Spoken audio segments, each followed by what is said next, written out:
গল্পকথন মেকাওয়াল chapter 2। আমাদের আজকের নিবেদন প্রচ্যুত গুপ্তের গল্প জ্যোৎস্না রেল স্টেশন।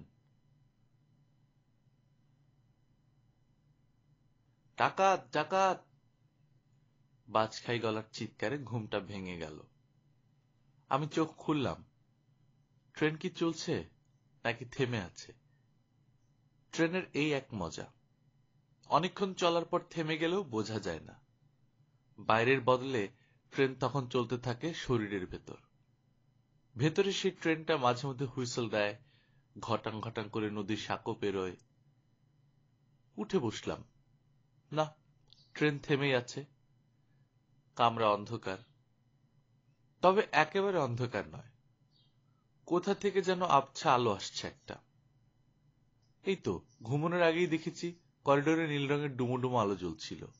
সেগুলোর কি হলো? ট্রেন থামার সঙ্গে সঙ্গে আলো নিভে গেল। আবছা আলোটা কোথা থেকে আসছে? নিশ্চয়ই কোনো জানালা খোলা। আবারও চিৎকার, সাবধান সকলে, খুব সাবধান, জানলা টাল্লা বন্ধ করে দিন, যে কোনো মুহূর্তে ডাকাত পড়তে পারে। ঝপঝপ শব্দ, আবছা আলো চলে গেল। মনে হয় ভয় পেয়ে খোলা জানলাটাকে বন্ধ করে দিল।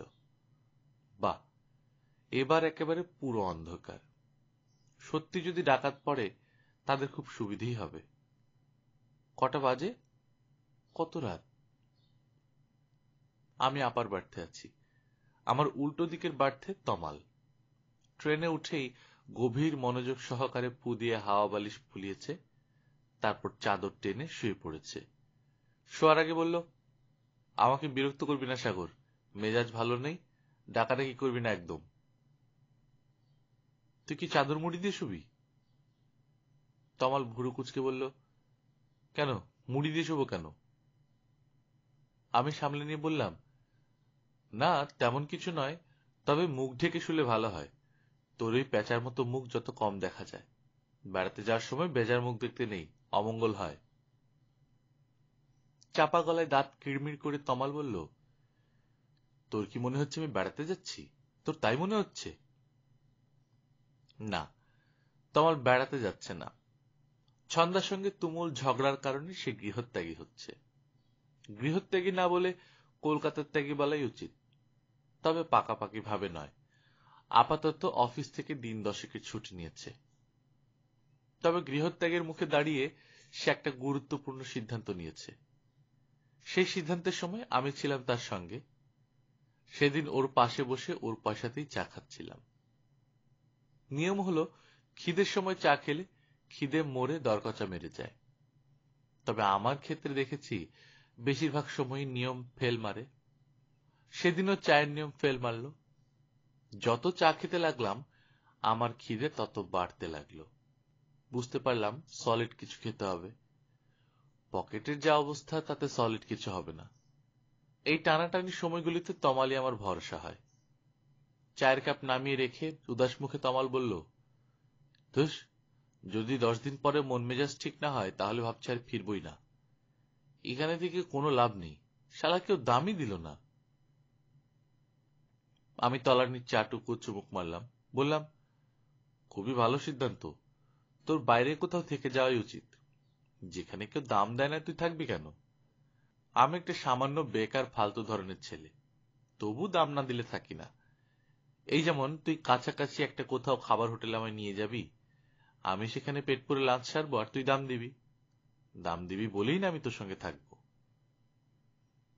তমাল ফোঁস করে একটা নিঃশ্বাস ফেলে বলেছিল, রসিকতা করছিস সাগর? একটা বন্ধু বাড়ি ছেড়ে চলে যাচ্ছে আর তুই রসিকতা করছিস? না, ছেলেটার অবস্থা মনে হচ্ছে সত্যি খুবই খারাপ। ছন্দার সঙ্গে তার ঝগড়া নতুন কোনো ঘটনা নয়। গত 3 বছর ধরে এই কাণ্ড চলছে। প্রতি মাসে দুজনের কমপক্ষে 6 বার করে ঝগড়া হয়। তার মধ্যে কয়েকটা থাকে মারাত্মক ধরনের। একেবারে সম্পর্ক ছাড়াছাড়ি পর্যন্ত ঘটনা গড়ায়। যে যার পথ দেখে। এবার একটা মনে হচ্ছে সেই মারাত্মকেরও বেশি। তমাল কলকাতা ছেড়ে পালাচ্ছে কেন? সন্ধ্যা কি মারধরের হুমকি দিয়েছে? দিলেও খারাপ করেনি। বিয়ে থার আগে সব মেয়েরই উচিত সুযোগ থাকলে হবু বরকে আগাম 2-1 ঘা দিয়ে রাখা। এতে পরের দিকে সহজে কন্ট্রোল রাখা যায়। যাক, আমার এসবের মধ্যে থেকে লাভ নেই। ওদের মারধর, ওদের ভালোবাসা ওরা নিজেরা বুঝুক গে। আমার এখন খিদে পেয়েছে। গম্ভীর হয়ে বললাম, হ্যাঁ, রসিকতা করছি। সম্প্রতি আমেরিকার কোন একটা বিশ্ববিদ্যালয়ে যেন খিদে এবং রসিকতা নিয়ে বড় ধরনের কাজ করেছে। দীর্ঘ গবেষণার পর জানতে পেরেছে খিদের সঙ্গে খাবার ছাড়া একমাত্র মোকাবেলা করতে পারে হাসি ঠাট্টা। তমাল, তুই যদি মনে করিস এই সিদ্ধান্ত আকাশ থেকে নেওয়া হয়েছে, তাহলে কিন্তু ভুল করবি। আফ্রিকার কয়েকটা দুর্ভিক্ষ পীড়িত এলাকার মোট 722 জনের উপর দীর্ঘ 3 বছর ধরে নিবিড় পরীক্ষা চালানো হয়েছিল। অভুক্ত মানুষকে রুটিন করে জোকস এবং হাসির গল্প শোনানো হয়েছে। সকাল 1 ঘন্টা, বিকালে 40 মিনিট। সেই পরীক্ষার ফল শুনলে তুই কিন্তু হা হয়ে যাবি। খেতে না পাওয়া হাড়গিলে মানুষগুলো হাসতে হাসতে নাকি একেবারে কেলেঙ্কারি কাণ্ড বাঁধিয়েছে। কেঁদে কেটে একসা। তমাল অবাক হয়ে বলল, কেঁদে কেটে কেন? এই তো বললি হাসি, বললি না? আমি বিজ্ঞের মতো হেসে বললাম, ওরে, এই কান্না কি আর সেই কান্না রে গাধা? এ হলো গিয়ে আনন্দের কান্না, খিদে ভুলে যাওয়ার আনন্দ। ওদের প্রত্যেকের চোখের জল কালেক্ট করে ল্যাবরেটরিতে টেস্ট করা হয়েছিল। দেখা গেছে সব অশ্রুই হচ্ছে আনন্দাশ্রু। আমি সে কারণে রসিকতা করছি। তুই গৃহত্যাগী হওয়ার আগে আমাকে একটা হাসির বই প্রেজেন্ট করে যাস তো। মোটা দাগের কোনো জোকস হলে ভালো হয়। হাসতে হাসতে যেন পেটে খিল ধরে যায়। আমার আর্থিক অবস্থা যেরকম চলছে, তাতে সামনের কয়েকদিন মনে হচ্ছে শুধু হাসি ঠাট্টার মধ্যেই থাকতে হবে। তুই গৃহত্যাগ করছিস মানে আরো বিপদ। তমাল মাথা নামিয়ে বলল, চল, কোথায় খাবি? গোটা খাওয়ার পিরিয়ডটায় তমাল মুখটাকে হাড়ির মতো করে রাখলো, আর মাঝে মধ্যে বিড়বিড় করতে লাগলো। মনে হয় নিজের মনেই ছন্দার সঙ্গে ঝগড়া করছিল, কিন্তু খাওয়ালো খুব যত্ন করে। পাবদা মাছটা তো অতি চমৎকার। তমাল জোর করে দুটো দিতে বলল। শেষ পাতে আমের চাটনি আর দই। আমি সামান্য একটা মানুষ, এত যত্ন পেলে লজ্জা করে, চোখে জল চলে আসে। একেই সম্ভবত বলে আনন্দাশ্রু। আমি নিজেকে সামলে ঢেকুর তুললাম, বেশ একটা সাধু সাধু ভাব করে বললাম, বৎস, আমি তোমার ব্যবহারে সন্তুষ্ট, অতি সন্তুষ্ট। এবার বলো আমি তোমার কি উপকার করতে পারি। তমাল ফট করে বলল, সাগর, আমার সঙ্গে যাবি? আমি চমকে উঠলাম। ছেলেটা বলে কি? আমি আমি কেন গৃহত্যাগ করব তোমার? আমার প্রেমও নেই, গৃহও নেই। ভাড়া বাড়িতে থাকি। 3 মাসের ভাড়া বাকি। যে কোনো সময় ওরাই আমাকে ত্যাগ করবে। বাজে কথা রাখ। আমার মেজাজের যা অবস্থা, তাতে মনে হচ্ছে একলা যাওয়াটা রিস্কের হয়ে যাবে। শুনেছি এই সময়টা সুইসাইডের দিকে একটা ঝোঁক আসে। ফ্রেন্ড থেকে ঝাঁপ না দিয়ে বসি। সঙ্গে পাহারার জন্য একজন থাকা দরকার। তুই আমাকে চোখে চোখে রাখবি। খরচ টরচ সব আমার। তাছাড়া তোর তো সুবিধেই হলো, কটা দিন খাওয়া টাওয়া নিয়ে চিন্তা করতে হবে না। গৃহত্যাগীর পাহারাদার? বাহ, চাকরিটা তো বেশ। তার উপর বেড়ানো হয়ে যাচ্ছে। 10 দিনের জন্য লাঞ্চ, ডিনার, টিফিন, চা, সিগারেট, নো চিন্তা। তারপর যদি তমাল গৃহত্যাগের ব্যাপারটা পাকাপাকি করে ফেলে, তাহলে তার কোনো কথাই নেই। প্রভিডেন্ট ফান্ড, গ্র্যাচুইটি, বোনাস টোনাস নিয়ে মন দিয়ে চাকরি করব। আমি বললাম, রাজি। গুড, তাহলে রেডি হয়ে নাও। তবে একটা শর্ত আছে, যতদিন আমার সঙ্গে থাকবে ততদিন ওই মেয়ের নাম একবারের জন্য মুখে আনতে পারবে না। আমি অবাক হওয়ার ভান করে বললাম, কোন মেয়ে? কার কথা বলছিস তমাল? ওই যে ওই মেয়ে।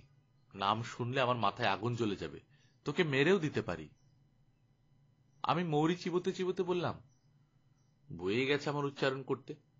তোর খরচে খাবো দাবো বেড়াবো, অন্যের নাম বলতে যাবো কোন দুঃখে? আমি শুধু তোর নামই বলবো। যার নুন খাই তার গুণ গাই।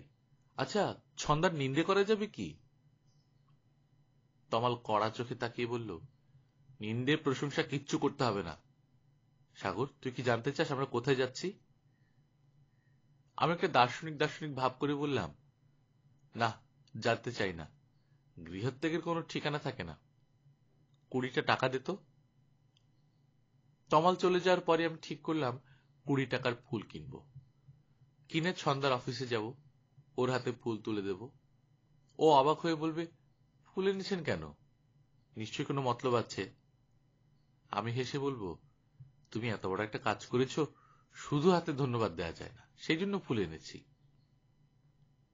শুধু ধন্যবাদ নয়, ধন্যবাদের সঙ্গে ছন্দাকে অনুরোধও করব, বছরে যদি ও অন্তত দুটো এ ধরনের বড় ঝগড়ার ব্যবস্থা করতে পারে, আমার ফ্রিতে থাকা খাওয়া এবং বেড়ানোটা হয়ে যাবে। ছন্দা কি আমার অনুরোধ রাখবে? মনে হয় রাখবে না। মেয়েটা আমার কোন অনুরোধই রাখে না, উল্টে মাঝে মধ্যেই ধমক ধামক দেয়। আপনার জন্য তমাল পাগলামি করতে পারে, কারণ সে আপনার বন্ধু, তাকে সেটা মানায়। আমি করব কেন? আমি তো আপনার বন্ধু নই। সুতরাং কথা না বাড়িয়ে যত তাড়াতাড়ি সম্ভব চলে যান, আমার অনেক কাজ আছে। আর হ্যাঁ, যাওয়ার আগে এই প্যাকেটটা দয়া করে নিয়ে যাবেন।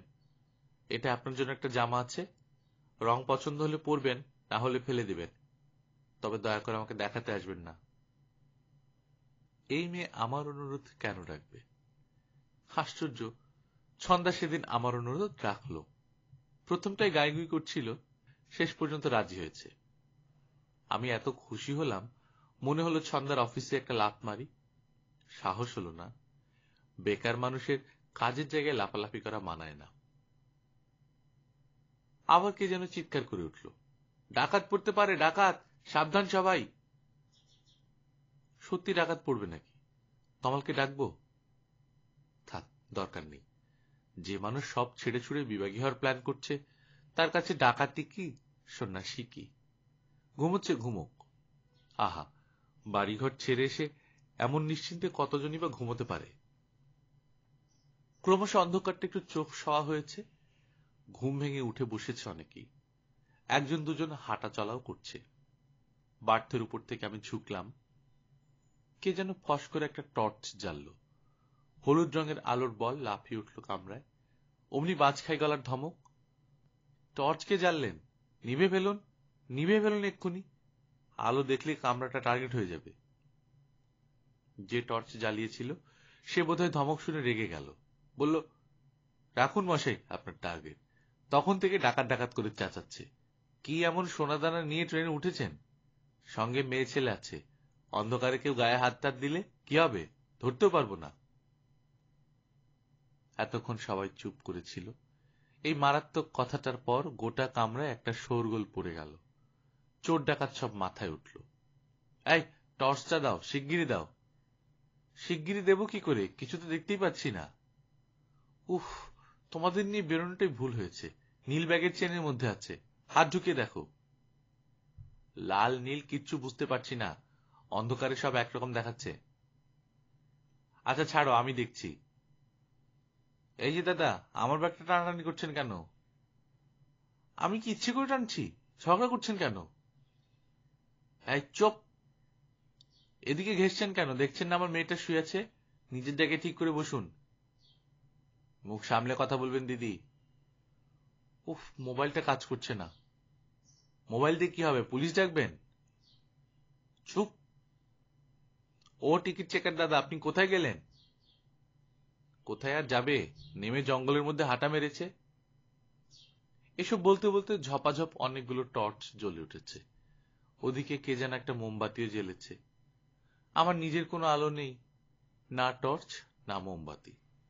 তাতে এখন আর কোনো অসুবিধা নেই, অন্যের আলোতে আমার কাজ চলবে। আমি নেমে এলাম, বাঙ্কের তলা হাতড়ে পায়ে চটি গলালাম। নিশ্চয়ই ভুল চটি পড়েছি। থাকুক, এরকম পরিবেশে ভুল চটি জমবে। তবে ট্রেন যদি আরো খানিকক্ষণ এই অন্ধকারে দাঁড়িয়ে থাকে, আমাকে একবার নামতে হবে, নামতেই হবে। সাগর কাকু, ট্রেন কোথায় দাঁড়িয়ে আছে? আমি মিডল বাঙ্কের দিকে ঝুঁকে গলা নামিয়ে বললাম, এই, তুই কোনটা রে, বঙ্কা না ঝঙ্কা? বঙ্কা।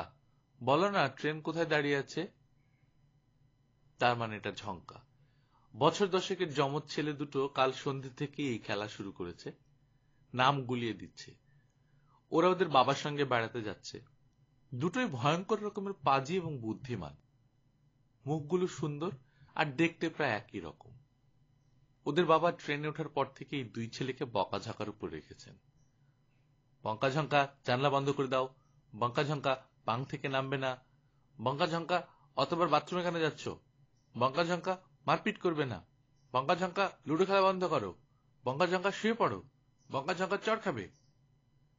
আমার মনে হয় এত বকাঝকার কারণেই ওদের এরকম নাম। কিন্তু অনেক চেষ্টা করেও বুঝতে পারলাম না কোন নামটা কার। ওদের বাবা সবসময় দুজনকে একসঙ্গে ডাকছেন, যেন দুটো ছেলে মানে একজনই। এদের মা কোথায়? ভদ্রলোক বাথরুমে যেতে আমি জিজ্ঞেস করলাম, তোদের কে বঙ্কার কে ঝঙ্কারে? ওরা লুডো খেলছিল। একজন চাল দিতে দিতে গম্ভীর মুখে বলল, আমি বঙ্কা আর ও ঝঙ্কা। সঙ্গে সঙ্গে পাশের জন মিটিমিটি হেসে বলল, না কাকু, ঝঙ্কা মিথ্যে বলছে, আমি বঙ্কা। ও সবসময় এরকম করে, উল্টোটা বলে। অন্যজন হাত তুলে বলে, এই ঝঙ্কা, চড় খাবি? বাহ, বেশ মজা তো। আমি ওদের সঙ্গে লুডো খেলতে বসে গেলাম। তমালকে বললাম, এই তমাল, লুডো খেলবি? আরে বাবা, ট্রেনে একটু লুডো খেলতে হয়, নইলে রেল কোম্পানি ফাইন নেবে। আয়, নেমে আয়। নেমে আসা তো দূরের কথা, তমাল আমার দিকে আগুন চোখে তাকিয়ে পাশ ফিরল। বঙ্কাঝঙ্কা আমার কথায় খুব হাসতে লাগলো। তারপর দ্রুত ঝগড়া ভুলে দুই ভাই নিজেদের মধ্যে হাত মেলালো এবং নানা রকম গোলমাল পাকিয়ে আমাকে হারানোর চেষ্টায় মেতে উঠল। বাপরে, দুজনের এত ভাব! ওদের বাবা ফিরে এসে বললেন, এদের থেকে সাবধান থাকবেন মশাই, দুটোই অতি বিপজ্জনক। আমি হেসে বললাম, কোথায় বিপজ্জনক? আমি তো দেখছি চমৎকার। চমৎকার শুধু এরা নয়, এদের বাবাটিও চমৎকার। পরে পরিচয় হতে জানতে পারলাম 3 বছর হলো ভদ্রলোকের স্ত্রী মারা গেছে। স্ত্রীর মৃত্যুর তারিখটিতে উনি কখনো বাড়িতে থাকেন না। প্রতি বছরই দুই ছেলেকে নিয়ে বাইরে কোথাও চলে যান। উনি চান না মা সম্পর্কে গভীর দুঃখের স্মৃতি এই ফুটফুটে দুই বালকের উপর চাপ তৈরি করুক। তাদের মা হইচই ভালোবাসত, তার সন্তানেরাও হইচইয়ের মধ্যে মাকে মনে রাখুক। বঙ্কা, হয়তো কোনো গভীর জঙ্গলের মধ্যে ট্রেন দাঁড়িয়ে গেছে। ছেলেটা উঠে বসল, ফিসফিস করে বলল, দারুণ ব্যাপার সাগর কাকু, ডাকাত আসবে? পরিস্থিতি যা মনে হচ্ছে তা তো আসবে। উল্টো দিকে বাঁধতে ঝঙ্কা উঠে বসেছে। ডাকাত কিসে চেপে আসবে কাকু? ঘোড়ায় চেপে? না রে, গাধায়। হি হি। বঙ্কা হেসে উঠল। আমি বললাম, এই, তোরা চুপ কর, বাবা উঠে পড়লে কিন্তু বকবে। এখন শুয়ে থাক, আমি বরং ডাকাতের ব্যাপারটা খোঁজ করে আসি, এসে তোদের জানাচ্ছি। ঠিক আছে, তাড়াতাড়ি যাও, আমরা অপেক্ষা করছি, ডাকাত এলেই ছুটে এসে আমাদের খবর দেবে। ঠক্কর খেতে খেতে গেটের কাছে এসে দেখলাম সেখানে জটলা। চিমসে ধরনের একটা লোক দরজা আটকে দাঁড়িয়ে, হাতে লম্বা টর্চ, সেটা নাড়াচ্ছে এবং ভাষণ দিচ্ছে, বাকিটা শুনছে। সারা দেশটার এই জন্য কিছু হলো না, এতগুলো লোককে এই যে রাত দুপুরে জঙ্গলের মধ্যে ফেলে রেখে দিয়েছে, এর সিকিউরিটিটা কি? No security. এই যদি বিদেশ হতো, তাহলে দেখতেন কয়েক মিনিটের মধ্যে মাথার উপর হেলিকপ্টার ভো ভো করত। বিদেশের ব্যাপার স্যাপারই আলাদা। এখন এখানে গুড ব্যাড কিছু একটা হয়ে গেলে কে রেসপন্সিবিলিটি নেবে? সামনের লোকটা কাঁদো কাঁদো গলায় বলল, গুড ব্যাডের কথা কি বলছেন ভাই? চিমসে ছেলেটা প্রশ্নকর্তার মুখের উপর দুবার টর্চ নেড়ে বলল, কি বলছি বুঝতে পারছেন না? ভালো মন্দ কিছু হলে বুঝতে পারবেন। তারপর গলা নামিয়ে বলল, এই যে গাড়িটাকে রাত দুপুরে জঙ্গলের মধ্যে দাঁড় করিয়ে দিল, তা কি এমনি এমনি? সামনের লোকটা যেন আর্তনাদ করে উঠল। তাহলে? সব ষাট করা আছে মশাই, আগে থেকে বলা আছে। বলা আছে? কাকে বলা আছে? চিমসে মুচকি হাসল। সে দেখতেই পাবেন কাকে বলা আছে।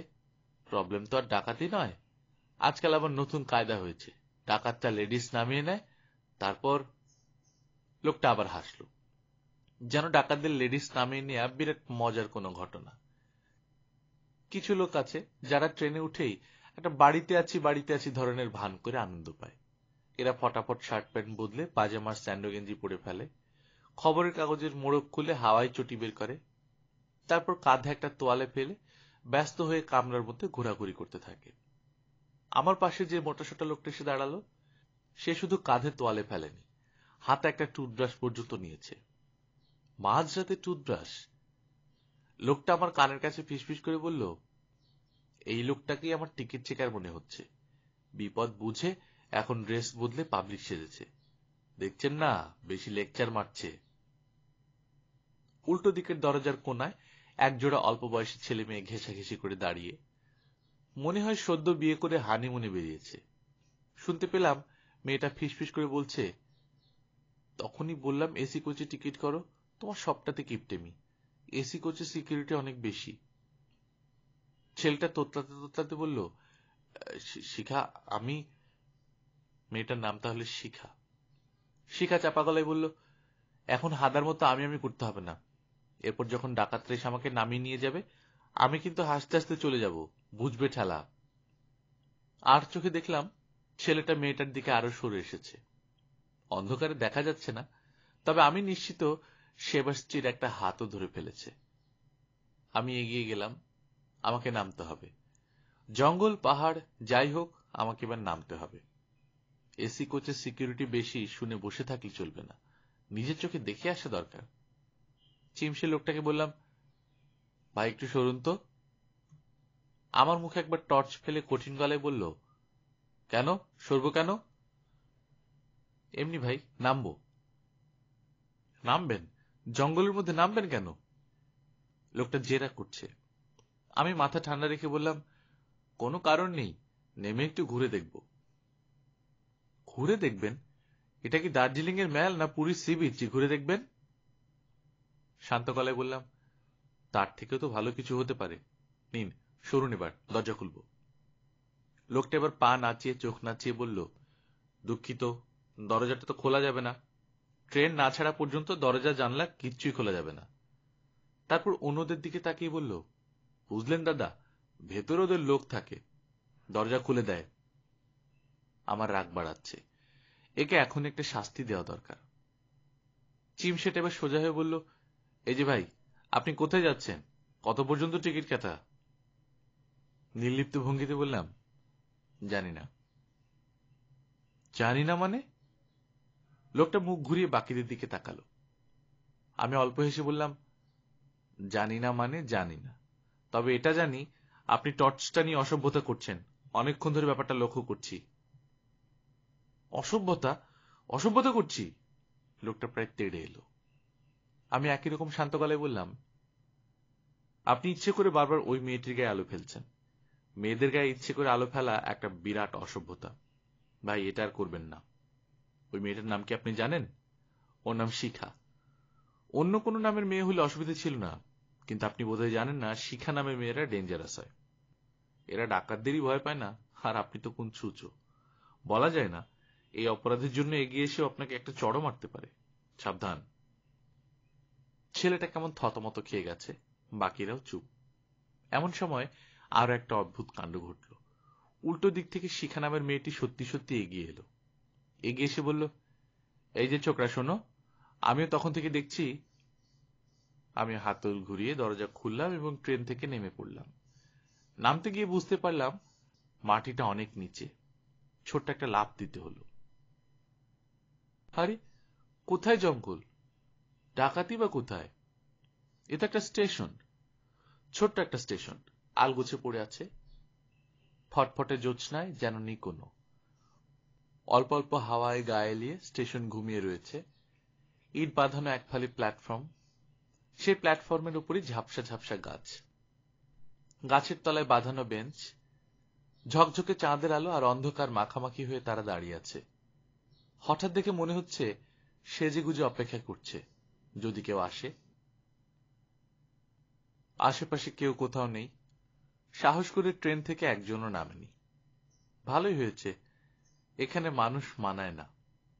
কতগুলো রেল স্টেশন রয়েছে যেখানে ভুল না করলে ট্রেন কখনো দাঁড়ায় না। চলন্ত ট্রেনের জানলা থেকে এদের সঙ্গে দেখা হয়, খুব অল্পক্ষণের দেখা। হাত নাড়ার আগেই ফুরিয়ে যায়। মনে হয়, আহা, এখানে একটু নামতে পারলে বেশ হতো। কখনোই সেই সুযোগ হয় না, আজ আমার হয়েছে। এটা সেরকমই একটি ট্রেন না দাঁড়ানো স্টেশন। ইস, এতক্ষণ ট্রেনটা দাঁড়িয়ে রইল, আরো আগে যদি নেমে আসতাম, ওই গাছের তলায় বেঞ্চে বসে থাকতাম। এখনই যদি ট্রেন ছেড়ে দেয়, বড় আফসোসের হবে। আমাকে এখানে কিছুক্ষণ বসতে হবে, বসতেই হবে। ছোট্ট স্টেশনে এত বড় ট্রেনটাকে একেবারেই মানাচ্ছে না। ট্রেনটা নিজেও যেন সে কথা বুঝতে পারছে। লজ্জা পেয়ে জড়সড় হয়ে চুপ করে দাঁড়িয়ে আছে। আমি হাঁটতে শুরু করলাম। প্ল্যাটফর্ম জুড়ে বড় বড় ছায়া পড়তে লাগলো, জ্যোৎস্নার ছায়া। এসি কোচগুলো যেন কোন দিকে। তমাল বড় হাই তুলে বলল, আর কতক্ষণ বসে থাকতে হবে? আমি হাত বাড়িয়ে বললাম, একটা সিগারেট দে। তমাল পকেট হাতড়ে বলল, প্যাকেটটা মনে হচ্ছে ট্রেনে ফেলে এসেছি। বললি না তো আর কতক্ষণ বসে থাকতে হবে? আমি কি করে বলবো? আমি কি ট্রেনের ড্রাইভার? তাছাড়া তোর কিসের তাড়া? কথায় বলে ট্রেন ধরার তাড়া। সেই প্রবাদ এখানে খাটবে না। ট্রেন কয়েক হাত দূরেই দাঁড়িয়ে আছে। বলতে পারিস ধরেই আছি। তমাল বিরক্ত হয়ে বলল, বাজে কথা বলিস না তো সাগর।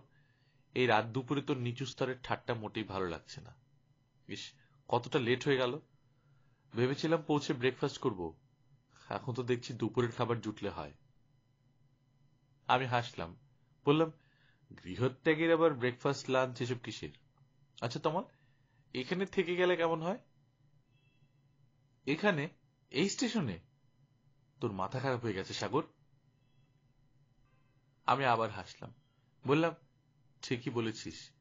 এরকম আকাশ ভরা চাঁদের আলোয় অচেনা একটা রেল স্টেশন আবিষ্কার করে আমার মাথা খারাপ হয়ে গেছে। আমার মনে হচ্ছে খুব শিগগির একটা পাগলামি করে বসবো। তমাল আমার দিকে তাকালো। ওর মুখ খুব স্পষ্ট দেখা যাচ্ছে না, তবে নির্ঘাত ও ঘাবড়ে গেছে। একটা দুটো করে লোক ট্রেন থেকে নেমে আসছে, জানলাগুলোও খুলছে। ডাকাতের ভয় মনে হয় কেটেছে, তবে কেউই দরজা থেকে খুব বেশি দূরে যাচ্ছে না। হঠাৎ যদি গাড়ি ছেড়ে দেয়। কেউ কেউ আবার হাতল ধরে দাঁড়িয়েছে। ট্রেন ছেড়ে দিলে এখানে পড়ে না থাকি। সত্যি, মানুষ পড়ে থাকতে কত ভয় পায়। শুধু শিখা আর তার স্বামী আমাদের মতো খানিক দূর একটা বেঞ্চে গিয়ে বসেছে। গাছের কতগুলো ডাল নিচু হয়ে বেঞ্চটাকে যেন ওদের জন্য একটু আড়াল করে রেখেছিল। আশ্চর্য, ওরা কি জানতো? দুটো ছায়াকে মনে হচ্ছে গাছেরই ডালপালা। সেই ছায়া অল্প অল্প নড়ছে। কি করছে ওরা? ওরা কি চুমু খাচ্ছে? খেলে ভালো করবে, এই চুমু সারা জীবন মনে থাকবে। একটু আগে আমি বঙ্কা ঝঙ্কাকে ডাকতে গিয়েছিলাম। মাঝরাতে এমন একটা চমৎকার রেল স্টেশন দেখতে পেলে ওরা নিশ্চয়ই খুব খুশি হতো।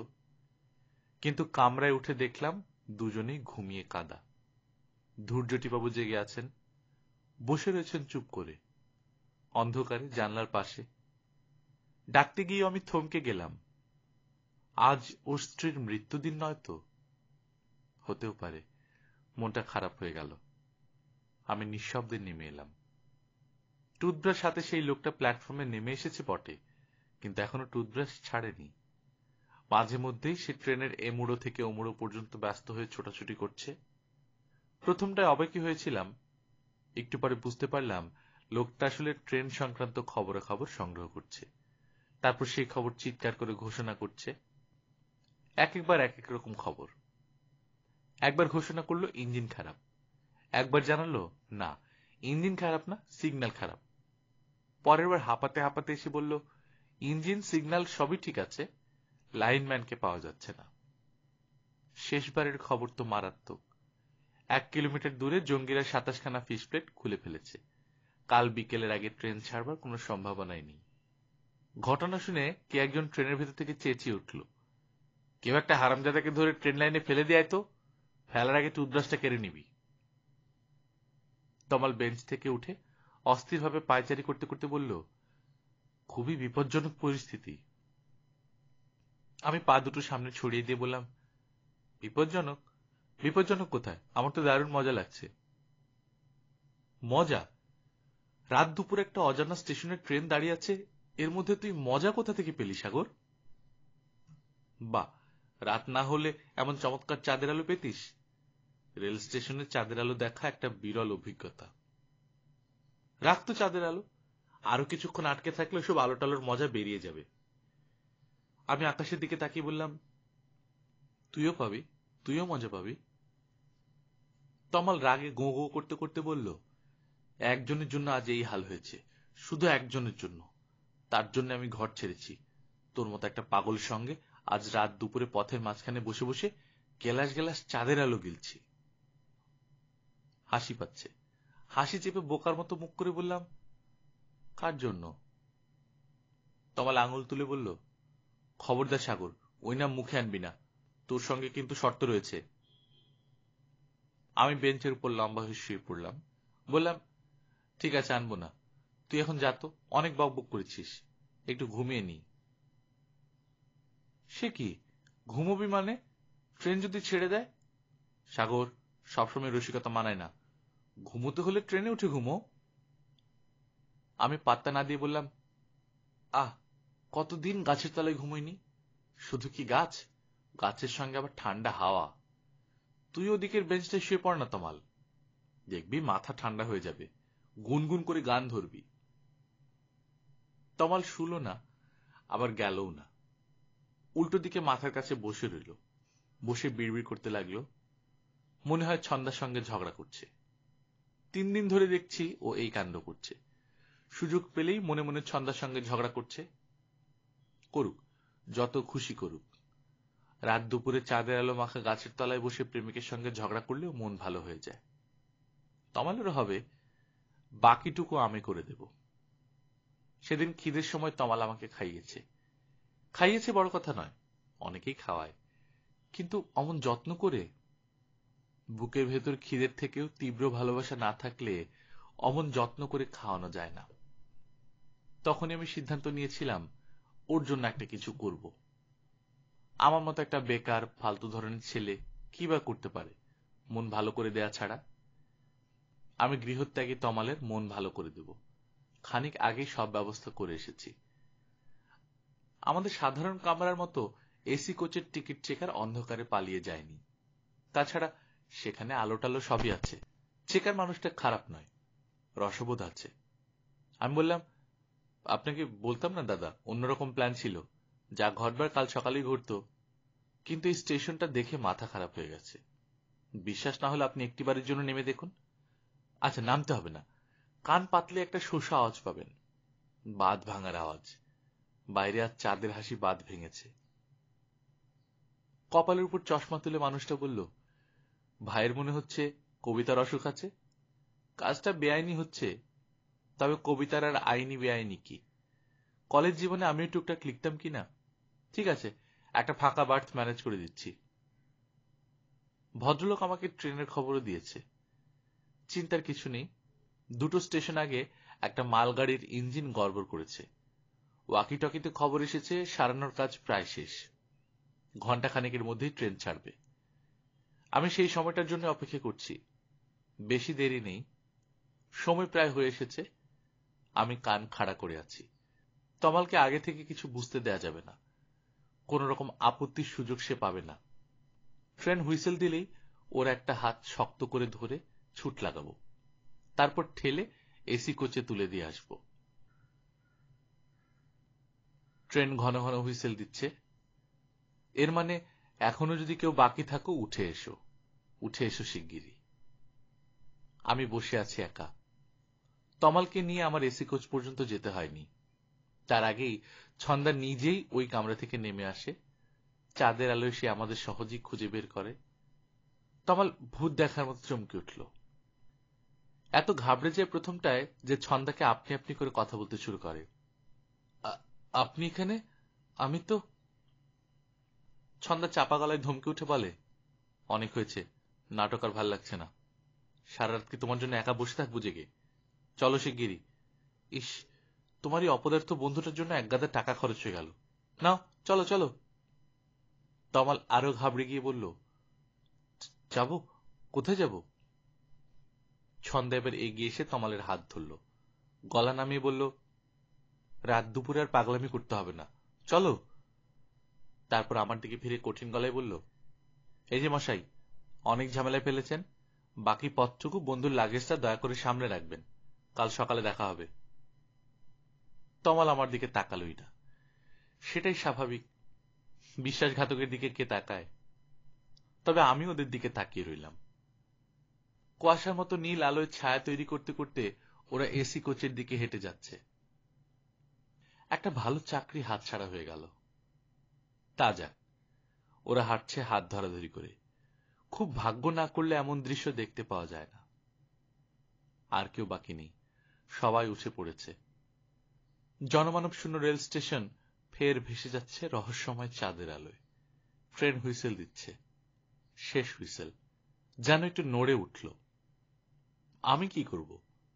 চলে যাব নাকি থেকে যাব এই জ্যোৎস্না রেল স্টেশনে? প্রচিত গুপ্তের গল্প জ্যোৎস্না রেল স্টেশন আপনারা শুনছিলেন গল্পকথন বাই কল্লোল চ্যাপ্টার 2-তে। আপনারা যারা আমাদের চ্যাপ্টার 2 এই চ্যানেলের সাবস্ক্রাইবার বা এই চ্যানেল থেকে পরিচিতি, আপনাদের ইনফরমেশনের জন্য জানিয়ে রেখে আমাদের কিন্তু আরেকটা চ্যানেল আছে গল্পকথন বাই কল্লোল চ্যাপ্টার 1 একই নামে। সেখানে আমরা মূলত মাল্টিপল পর্বের যে বড় উপন্যাসগুলো আছে একাধিক পর্বে সেগুলো আমরা দিয়ে থাকি। আপনারা যারা উপন্যাস শুনতে পছন্দ করেন সেই চ্যানেলটাতে সাবস্ক্রাইব করে নিতে পারেন। লিঙ্কটা আমি এর ডেসক্রিপশনে দিয়ে দিচ্ছি। আমরা এখন সেখানে দিচ্ছি সৈয়দ মুস্তফা সিরাজের একটা থ্রিলার উপন্যাস নৃশংস। ওটার প্রথম পর্ব, দ্বিতীয় পর্ব যাচ্ছে, টোটাল 7 পর্বে যাবে। আশা করছি আপনাদের ভালো লাগবে। নিজে ভালো থাকবেন, আশপাশের লোকজনকে ভালো রাখবেন। টাটা।